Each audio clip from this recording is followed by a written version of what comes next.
ọmọdé tó búròkù tó bojú wẹ̀yìn ó rò pé òòjọ́ ni olúwere ń pààyàn.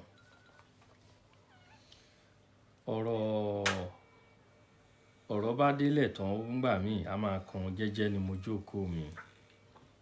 gbogbo ẹ̀yin alára wa mo fẹ́ kẹ́ wá farabalẹ̀ lórí ọ̀rọ̀ Ondo State náà la wà. ẹ wo ohun tó ń ṣẹlẹ̀, ẹ wo ọ̀nà yìí ní Ọ̀kà.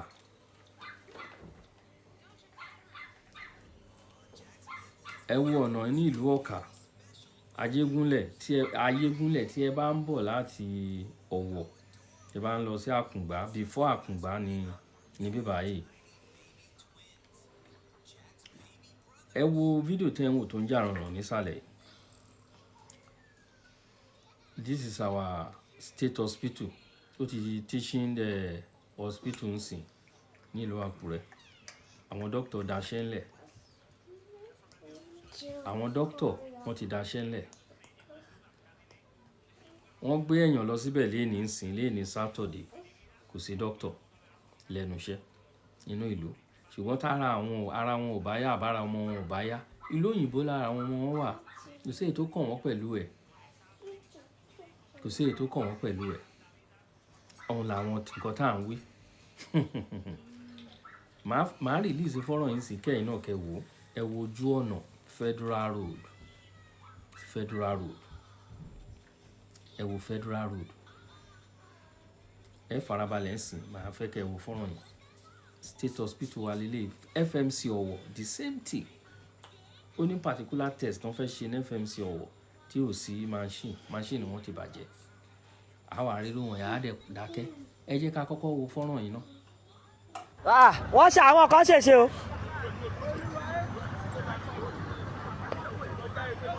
Now for those that are looking at this bridge here, this is Ayégúnlẹ̀ Ọ̀kà from Ondo State. This bridge now, if you can see the hole that is here, it has almost reached half of the road.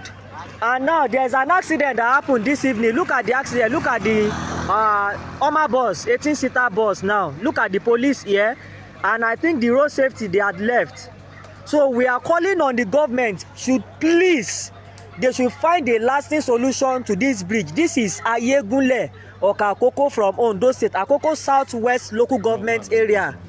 Akoko Southwest Local Government Area, Ayégúnlẹ̀ Ọ̀kà Akoko. This is the road that leads to Owo.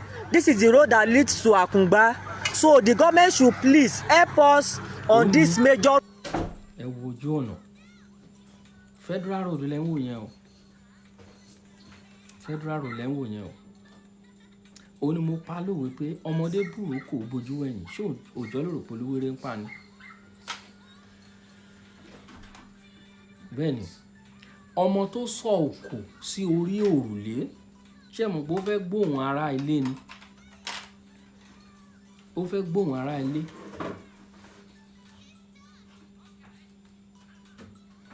Ẹ̀yin ènìyàn wa ẹ wo ohun tó ń lọ nínú ìlú wa. Jẹ́ mọ̀ pé bẹ́ẹ̀ ṣe wà gbogbo ilẹ̀ ẹ̀sán tax. Wọ́n lè má wá bá yín physically kan wá gba tax lọ́wọ́ ṣùgbọ́n wọ́n yọ tax bẹ́ẹ̀ ń rí epo ẹ̀ ń ra petrol ẹ̀ ń ra oríṣiríṣi àwọn kọ̀ọ̀kan wọ́n ń yọ ń bẹ̀. Nínú owó yìí náà ni wọ́n á ti fi ra mọ́tò ọkọ̀ bẹ̀m̀bẹ̀. Nínú ẹ̀ náà ni wọ́n á ti fi ṣe gbogbo àwọn nǹkan mèremère. Ẹ̀yin ará ìlú ẹ̀ máa jìyà. Ẹ wo Federal Medical Center.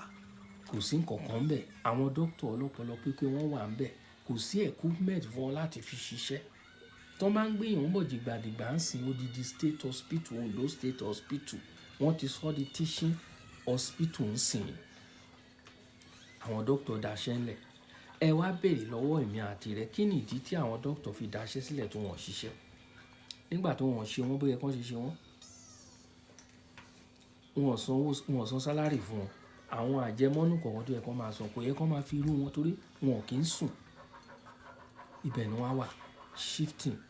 Àwọn tá wà lọ́sàn-án, àwọn tó wà láàárọ̀, àwọn tá máa dáyàn lóhùn lálẹ́.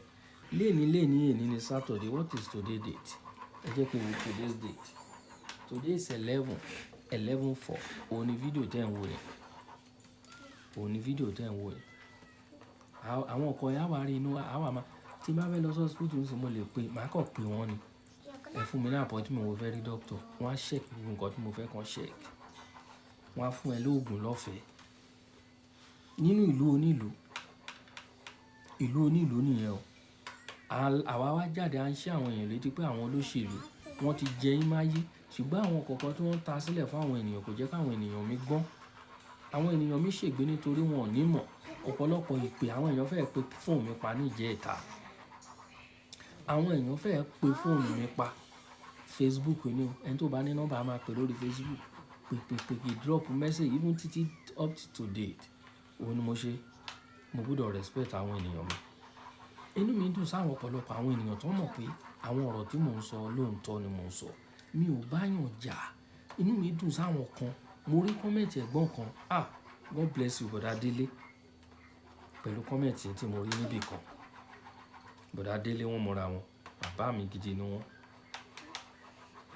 Nígbà ayé olóògbé Ṣẹ̀ntímà, àjọ wa ń gbà yẹn. Wọ́n mọ̀ pé ọ̀rọ̀ tí mò ń sọ fún àǹfààní gbogbo wa ni. Mi ò direct ọ̀rọ̀ mi sí particular place straight. Mo stretch hand. But àwọn tí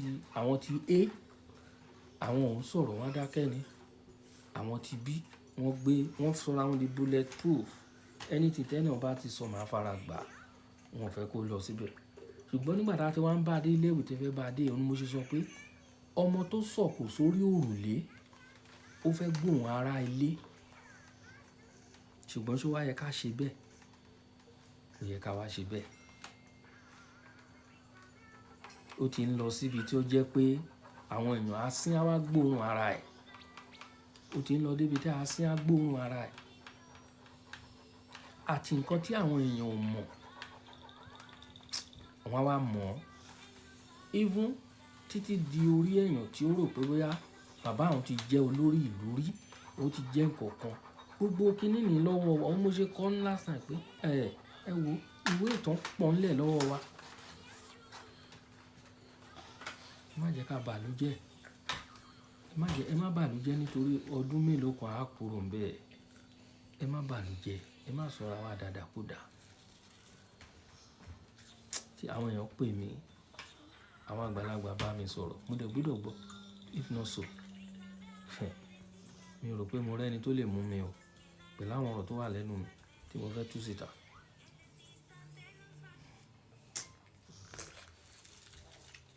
Ẹ̀pọ́nlé, a máa gbọ́dọ̀ lẹ́pọ̀nlé fún àwọn ènìyàn mi. Mo gbọ́dọ̀ lẹ́pọ̀nlé fún wọn. Respect is reciprocal. Ọmọ kékeré mo ti ẹ̀rọ ọmọdé bí àwọn tí bí nígbà tí mo kúrò nílé. Òun náà ti make sure message mo dẹ̀ lọ́wọ́ comment ọmọ ẹ̀ mo lọ́wọ́ wo profile mi ò mọ̀. Mo wá wo orúkọ ẹ̀, mo wá ní ìjọ jẹ́ mọ̀ wípé bàbá ẹ̀ àti ìyá tó bí ìyá mi, ìjọ mọ̀ pé bàbá kan ló bí wọn. Olóhùn ò mọ̀, olóhùn ti bèrè lọ́wọ́ mọ́mì, onímọ̀mì òní lóòótọ́ ni. Nígbà tó ọmọ yẹn níbi tó pọ̀ lọ́mọ kékeré yẹn tó ti mọ̀ pé ọ̀rọ̀ tí bọ̀dá yẹn sọ lóòótọ́ ló ń sọ. Àní dá tọrọ jẹ́ o. Ọlọ́run ò ní fi jíjẹ múmu wá síbi tó nira. Ọlọ́run á jẹ́ kó dáa fún wa. Mo fẹsẹ̀ rìn láti Nàìjíríà wá débi tí mo wà. Bí wọ́n ṣe sọ nìyẹn o. Mo dúpẹ́ fún Ọlọ́run. Alhamdulillah. Mo dúpẹ́ fún Ọlọ́run. Mo lè fò lọ bí tó bá wù mí lénìí. I can travel any part of the world today. Mo dẹ̀ mọ̀ pé àwọn kan wà lénìí sì tó ń gbàdúrà fún Ọlọ́run kó jẹ́ káwọn náà tó tiẹ̀ jẹ́ pé wọ́n á kọlu omi ni o, wọ́n á kọlu igbó kọ́ṣà ti débí. Mo mọ̀ pé àwọn kan ń ṣe àdúrà yẹn. Ọlọ́run á dá àwọn àdúrà yín o.